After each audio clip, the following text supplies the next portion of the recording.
Hello everyone, welcome to T-SAT. నేను మీ లింగదాస్. వివిధ పోటీ పరీక్షలకు ప్రిపేర్ అవుతున్న అభ్యర్థుల కోసం టీశాట్ వారు అందిస్తున్న శిక్షణా తరగతుల్లో భాగంగా మనం ప్యూర్ మ్యాథ్స్ అనే సబ్జెక్ట్లోంచి మెన్సురేషన్లో వాల్యూమ్స్ అండ్ సర్ఫేస్ ఏరియాస్ అనే టాపిక్ని డిస్కస్ చేస్తూ ఉన్నాం. సో దీనిలో భాగంగా మనం శంకువు, స్తూపము, గోళము, ఘనము, దీర్ఘఘనం యొక్క ఉపరితల వైశాల్యాలు మరియు సర్ఫేస్ ఏరియాస్ పైన ప్రశ్నలు ఏ విధంగా అడుగుతున్నాడన్న విషయాన్ని మనం ఇక్కడ డిస్కస్ చేస్తూ వెళ్తున్నాం. సో ఈరోజు క్లాస్లో మనము చూడవలసిన అంశాలను ఒకసారి గమనిస్తే, చంద్రుని యొక్క వ్యాసము భూమి వ్యాసంలో సుమారు 4వ వంతు ఉంటుంది.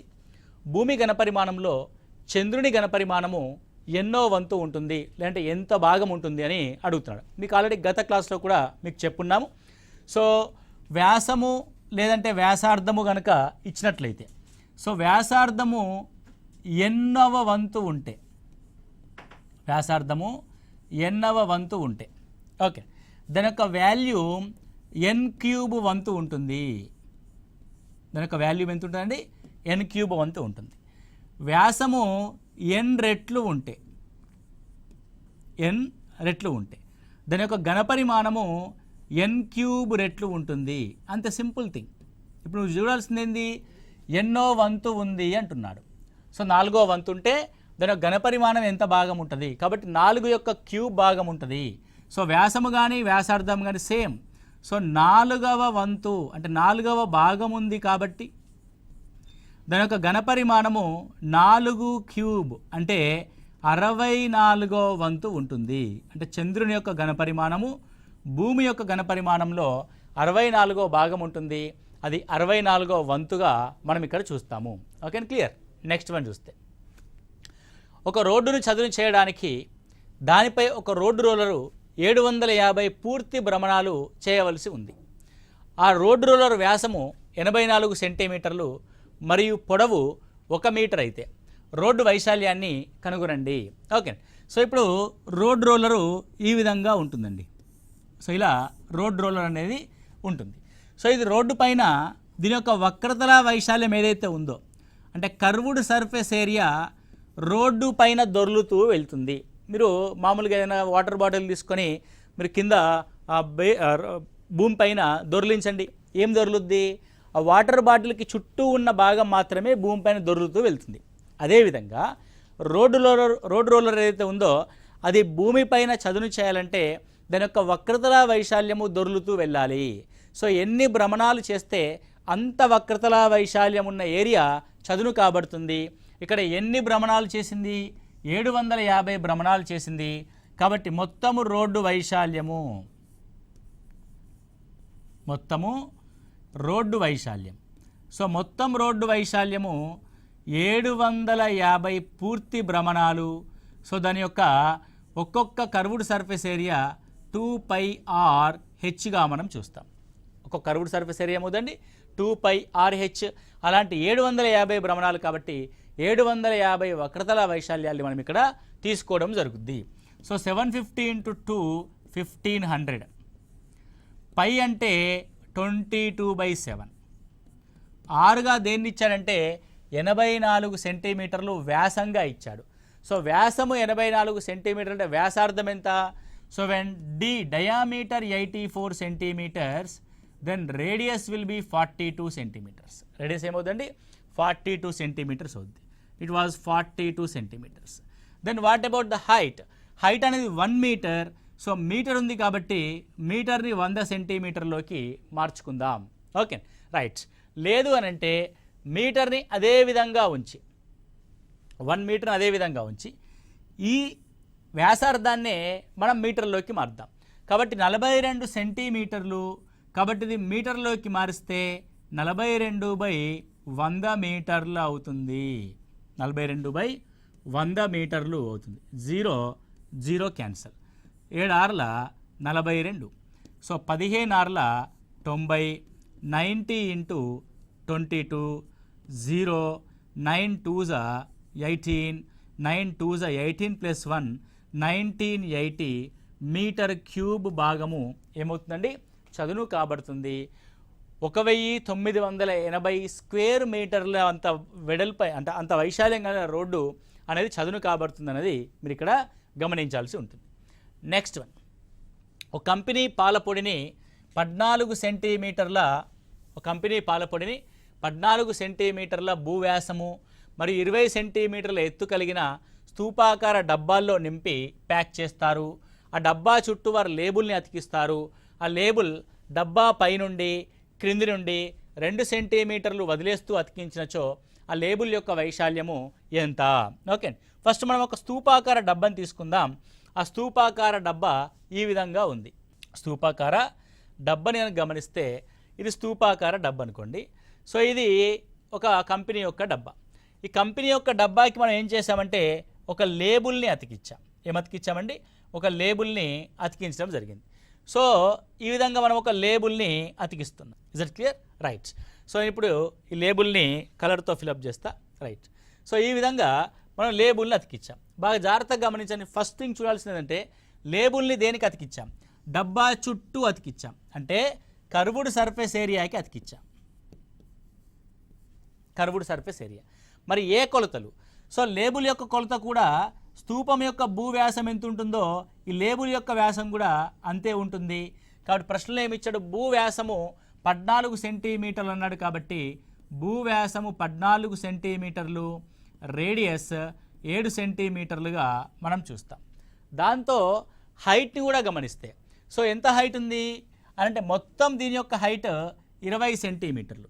సో మొత్తం 20 సెంటీమీటర్లో పైన 2 సెంటీమీటర్లు వదిలేసాము, కింద 2 సెంటీమీటర్లు వదిలేసాం. అంటే లేబుల్ 20 సెంటీమీటర్లో కేవలం 2 + 2 4 సెంటీమీటర్స్ వదిలేస్తే 16 సెంటీమీటర్లు మాత్రమే లేబుల్ యొక్క ఎత్తుగా మనం ఇక్కడ చూస్తూ ఉంటాం. కాబట్టి curved surface area is equal to 2πr/hగా మనం ఇక్కడ రాస్తాం. Now it will be 2 × 22/7 into what about the r 7, what about the height 16. Okay, right. So 7 7s are cancel. So 44 × 16, 44 × 16. So 16 2s are 32, 16 4s are 64, 16 4s are 64 + 6 704 centimetre square ఆ label యొక్క వైశాల్యంగా మనం ఇక్కడ చూస్తాం. కాబట్టి నువ్వు ఆ మెజర్మెంట్ని జాగ్రత్తగా గమనించాలి. స్తూపాకార డబ్బా, ఆ డబ్బా యొక్క వ్యాసము, స్తూపం యొక్క వ్యాసము, ఆ లేబుల్ యొక్క వ్యాసము రెండు సమానంగా ఉంటుంది. దాంట్లో మనం హైట్ని కనుక గమనిస్తే మొత్తం 20 సెంటీమీటర్ల హైట్లో పైన 2 సెంటీమీటర్లు, కింద 2 సెంటీమీటర్లు, మొత్తం 4 సెంటీమీటర్లు వదిలేసిన ఆ లేబుల్ యొక్క వైశాల్యాన్ని మనం ఇక్కడ కనుక్కున్నాము. Okay, very simple problem. Next one చూస్తే భూ వైశాల్యము 180 సెంటీమీటర్ స్క్వేర్ మరియు ఘనపరిమాణము 900 సెంటీమీటర్ క్యూబ్గా గల స్తూపం యొక్క ఎత్తుని కనుగొనండి. ఓకే, సో స్తూపం యొక్క భూ వైశాల్యం ఎంత ఇచ్చాడు? 180 సెంటీమీటర్ స్క్వేర్ ఇచ్చాడు. అంటే ఇక్కడ మీరు స్తూపాన్ని కనుక గమనించినట్లయితే ఇది స్తూపం అయితే, సో స్తూపం యొక్క భూ వైశాల్యము ఇది. This is భూవైశాల్యం. భూవైశాల్యం ఎంత ఇచ్చాం మనము? 180 సెంటీమీటర్ స్క్వేర్ ఇచ్చాం. రైట్. సో దీని యొక్క మొత్తం ఘనపరిమాణం అంటే ఇందులో ఉండవలిగే పూర్తి స్థాయి పదార్థ పరిమాణాన్ని మనము ఘనపరిమాణం అంటాం. ఘనపరిమాణం volume V is equal to πr²h. So πr² అంటే భూవైశాల్యం. కాబట్టి volume V is equal to భూవైశాల్యము ఇంటూ ఎత్తు. భూవైశాల్యం ఇంటూ ఎత్తు. కాబట్టి volume V is equal to so మొత్తం ఎంత? 900 centimetre square, centimetre cube. That is equal to భూవైశాల్యం ఎంత? 180 centimetre square into height. So 18×5 so then height is equal to 5 సెంటీమీటర్లుగా మనం ఇక్కడ రికగ్నైజ్ చేసాం. So height is equal to 5 centimetres. Okay, clear? Right. Next one చూస్తే ఒక దీర్ఘగణం కొలతలు 60 సెంటీమీటర్లు, 54 సెంటీమీటర్లు, 30 సెంటీమీటర్లు. ఇందులో భుజం 6 సెంటీమీటర్లుగా గల ఉన్న చిన్న గణాలని ఎన్ని ఉంచవచ్చు? సో ఒక దీర్ఘగణం ఏదైతే ఉందో ఆ దీర్ఘగణంలో చిన్న చిన్న గణాలని మనము ఫిలప్ చేయాలనుకోండి. ఫర్ ఎగ్జాంపుల్ ఒక పెద్ద కాటన్ బాక్స్ ఉంది. ఆ కాటన్ బాక్స్లో చిన్న చిన్న ఐటమ్స్ అంటే సౌపెట్టెలు పెట్టామనుకోండి. అంటే ఎన్ని సబ్బు పెట్టెలు పడతాయి అని అంటే ఆ కాటన్ బాక్స్ యొక్క ఘనపరిమాణం ఎంత ఉంటుందో అన్ని సబ్బు పెట్టెలు పడతాయి. కాబట్టి ఇక్కడ దీర్ఘగణం యొక్క వాల్యూమ్ ఈజ్ ఈక్వల్ టు, దీని యొక్క వాల్యూమ్ దీర్ఘగణం యొక్క ఘనపరిమాణము is equal to, volume is equal to N number of ఏమున్నాయి ఇక్కడ గణాల్ని ఉంచాము. సో ఎన్ నెంబర్ ఆఫ్ గణాల ఘనపరిమాణంగా మనం చూస్తాం. అంటే ఒక ఘనపరిమాణంలో ఇమర్చగలిగే ఎన్ని ఘనపరిమాణాలు ఉంటాయంటే పెద్ద ఘనపరిమాణము is equal to N number of చిన్న ఘనపరిమాణాల యొక్క వాల్యూగా చూస్తాం. సో పెద్ద ఘనపరిమాణం ఏంటి 60 into 54 into 30 that is equal to N number of గణాలు. ఒక్కొక్క గణం యొక్క ఘనపరిమాణము 6 ఇంటూ 6 ఇంటూ 6. సో 6 5ల 30, 6 6 9ల 54, 6 6 10ల 60, 9 5 45, 450 ఎన్ నెంబర్ ఆఫ్ ఐటమ్స్ అనేటివి మనకి ఇక్కడ పట్టడం జరుగుతుంది. 450 పెట్టెలు చిన్న చిన్న గణాలని మనం ఇక్కడ ఉంచవచ్చు. నెక్స్ట్, సమగణం యొక్క ప్రతి అంచుని రెట్టింపు చేస్తే వైశాల్యము ఎన్ని రెట్లు పెరుగుతుంది? మీకు ఇందాకే ఆల్రెడీ ప్రీవియస్ క్లాస్లో కూడా డిస్కస్ చేసాం మనము. గోళము మరియు భుజానికి సంబంధించిన, అంటే గోళం యొక్క వ్యాసార్థము మరి ఒక గణం యొక్క భుజము వాల్యూ ఇచ్చినప్పుడు మనకు ఆ వాల్యూస్ అనేవి ఏ విధంగా మారుతాయి అన్నది. సో ఉపరితల వైశాల్యం ఏమవుతుందంటే భుజము రెట్టింపు అయితే భుజం ఏమవుతుంది? రెట్టింపు అవుతుంది. రెట్టింపు అవుతాయి. ద ఫస్ట్ వెరీ క్వశ్చన్, ఉపరితల వైశాల్యం ఏమవుతుంది? That of surface area. ఉపరితల వైశాల్యం ఏమవుతుందంటే రెట్టింపుకి స్క్వేర్ అంటే 4 రెట్లు అవుతుంది. రైట్. అండ్ సెకండ్ వన్, ఘనపరిమాణం ఏమవుతుంది? ఘనపరిమాణం రెట్టింపుకి క్యూబ్ అంటే 2 క్యూబ్ అంటే 8 రెట్లు అవుతుంది. 2 క్యూబ్ అంటే ఏమవుతుందండి? 8 రెట్లు అవ్వడం జరుగుతుంది. సో ఈ విధంగా మనము చూస్తాం. నెక్స్ట్ వన్, ఒక్కొక్క సమగణం ఘనపరిమాణము 64 సెంటీమీటర్ క్యూబ్ గల 2 సమగణాలను ఒకదాని చివర మరొకటి అతికించారు. ఆ విధంగా ఏర్పడిన దీర్ఘగణం యొక్క ఉపరితల వైశాల్యాన్ని కనుగొనండి. ఇప్పుడు ఏం చేద్దామంటే మనము 2 సమగణాలని తీసుకుందాం. 2 సమగణాలని తీసుకుందాం. ఇదొక గణం. ఓకే.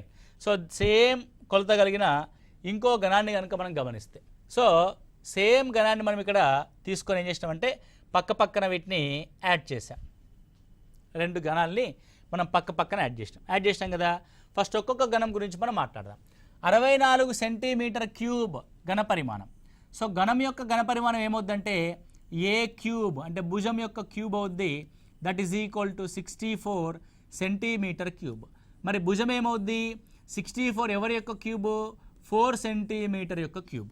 అంటే దీని యొక్క అర్థమైందంటే ఈ భుజం 4 సెంటీమీటర్లు, ఈ భుజం 4 సెంటీమీటర్లు, దీని యొక్క ఎత్తు కూడా 4 సెంటీమీటర్లు. ఇప్పుడు ఈ భుజం 4 సెంటీమీటర్లే, దీని యొక్క ఎత్తు 4 సెంటీమీటర్లు, ఇది 4 సెంటీమీటర్. అంటే జాగ్రత్తగా మీరు గమనిస్తే 2 గణాలని పక్క పక్కన పెడితే దాని యొక్క 2 గణాల భుజాల యొక్క పొడవుల మొత్తము దాని యొక్క లెంత్ అవుద్ది. సో ఇది ఎల్ అవుద్ది.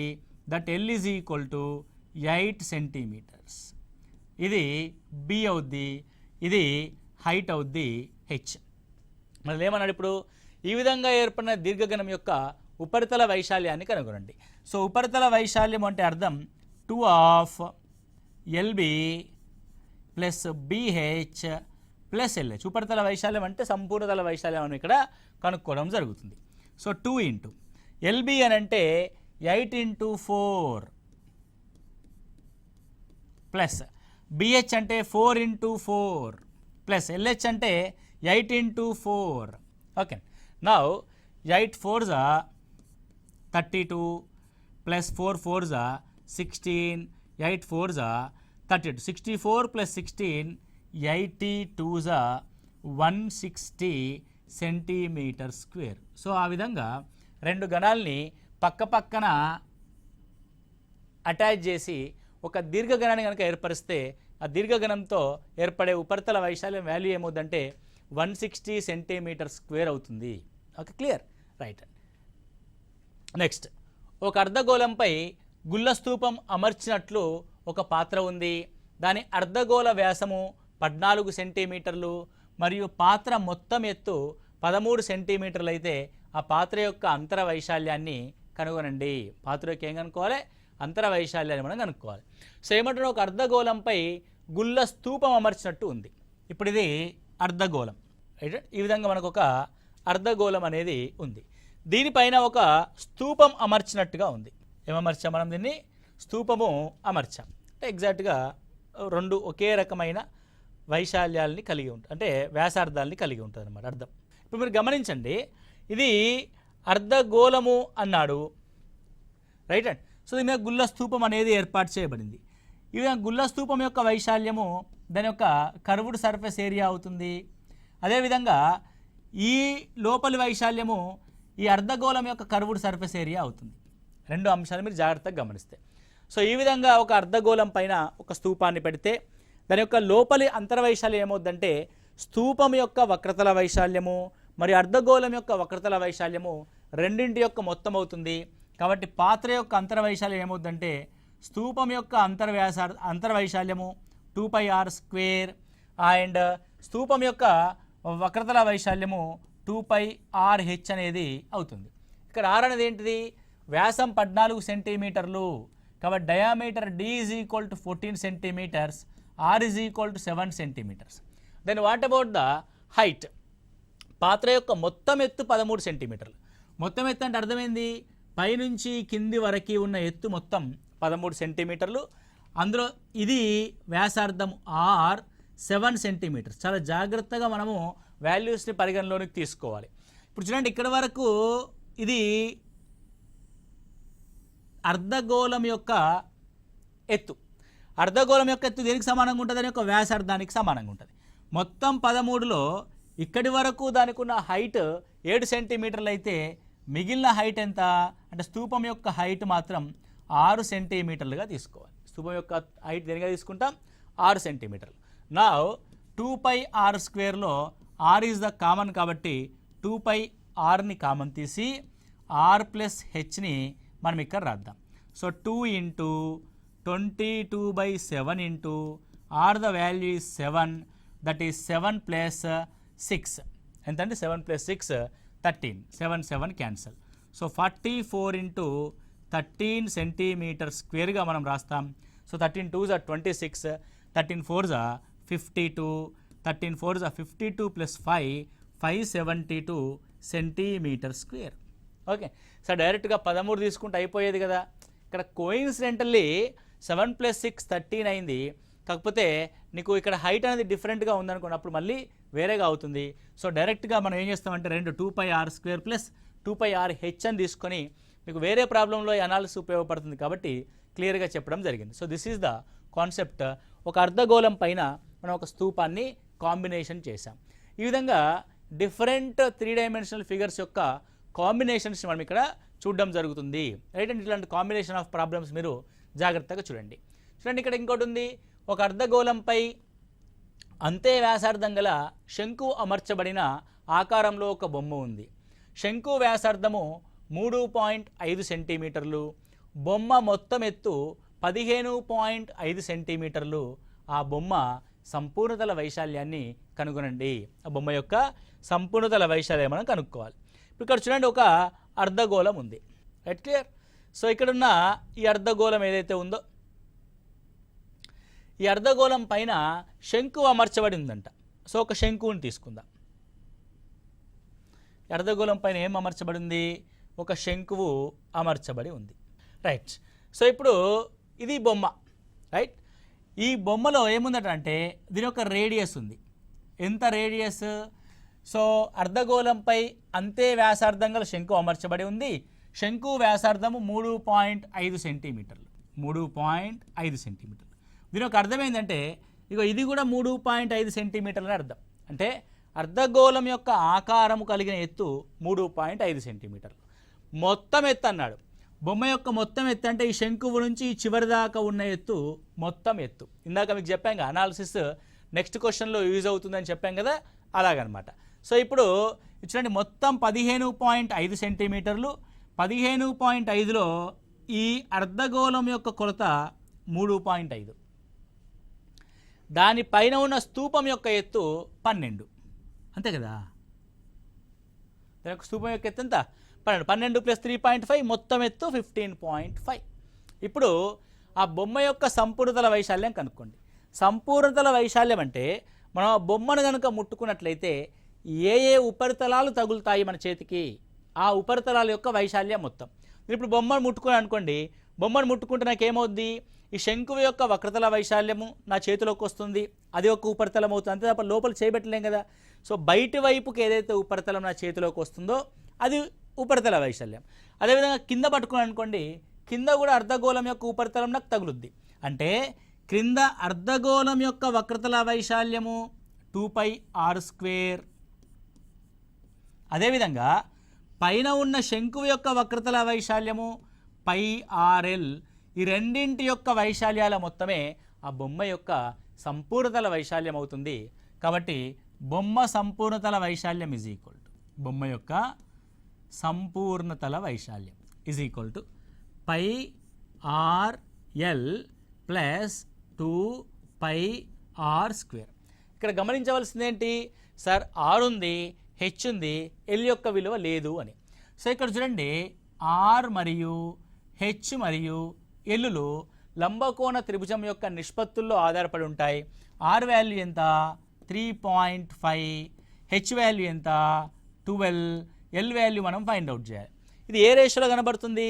నాకైతే 3.5కి డబల్ 7, 12కి డబల్ 24. అంటే this is in the ratio of right angle triangle యొక్క కొలతలైన 7:24:25గా కనబడుతుంది. అంటే నువ్వు ఆ రైట్ యాంగిల్ ట్రయాంగిల్ ఏమై ఉంటుందో ఎక్స్పెక్ట్ చేయగలిగితే 7లో సగం రేడియస్, 24లో సగం హైట్, 25లో సగం L. So that L is equal to ఎంతండి? ఇప్పుడు ఎల్ అనేది 25లో సగం, దట్ ఈజ్ నథింగ్ బట్ 12.5. పాయింట్లో రాయకుండా 25/2 అని రాయండి, క్యాలిక్యులేషన్ పార్ట్ సింపుల్ అవుద్ది. నా ఇప్పుడు పై, రెండిట్లో పై కామన్, రెండిట్లో ఆర్ కామన్. కాబట్టి పై అంటే పై ఆఫ్ ఆర్, ఎల్ అనేది 25/2 plus again R, R is 3.5, 3.5ని కూడా మీరు 7/2గా రాయండి. అంటే ఇక్కడ పైని కామన్ తీసా, ఇందులోంచి ఆర్ని కామన్ తీసా, ఎల్ మిగులుద్ది, ఆర్ మిగులుద్ది.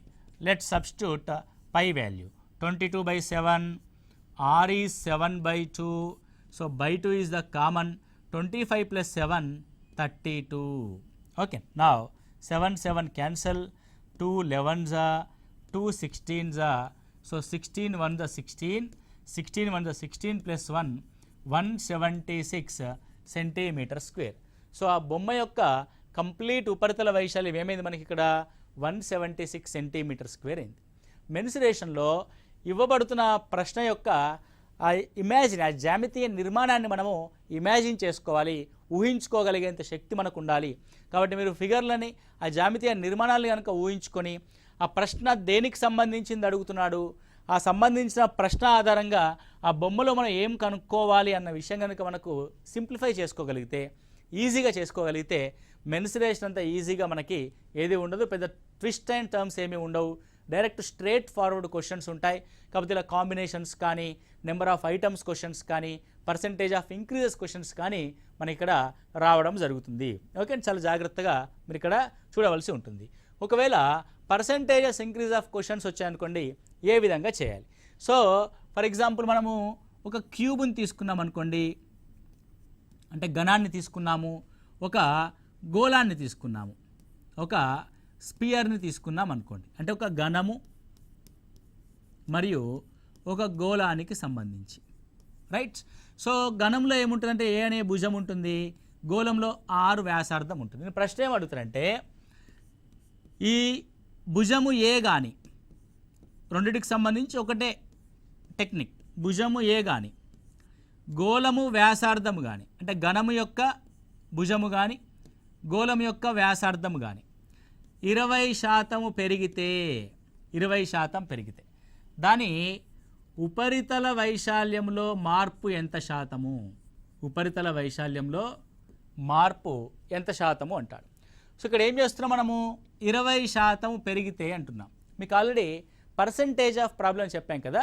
మనకి ఏదైతే ఆల్రెడీ వెల్ నోటెడ్గా ఉంటుందో ఒక విషయం, ఒక కాన్సెప్ట్, ఒక కొత్తగా వచ్చిన కాన్సెప్ట్ అందులోకి మార్చుకోగలిగితే అంతకంటే ఈజియెస్ట్ మెథడ్ ఏది ఉండదు.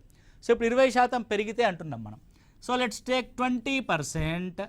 20%ని మనము నెంబర్లోకి మారిస్తే, అంటే ఫ్రాక్షన్లోకి మారిస్తే 1/5. అంటే అర్థం ఒరిజినల్ కొలత 5 యూనిట్లుంటే దాని మీద 1 యూనిట్ పెరిగితే ఏమవుద్దండి? 5లో 1 పెరిగితే 6 అవుద్ది.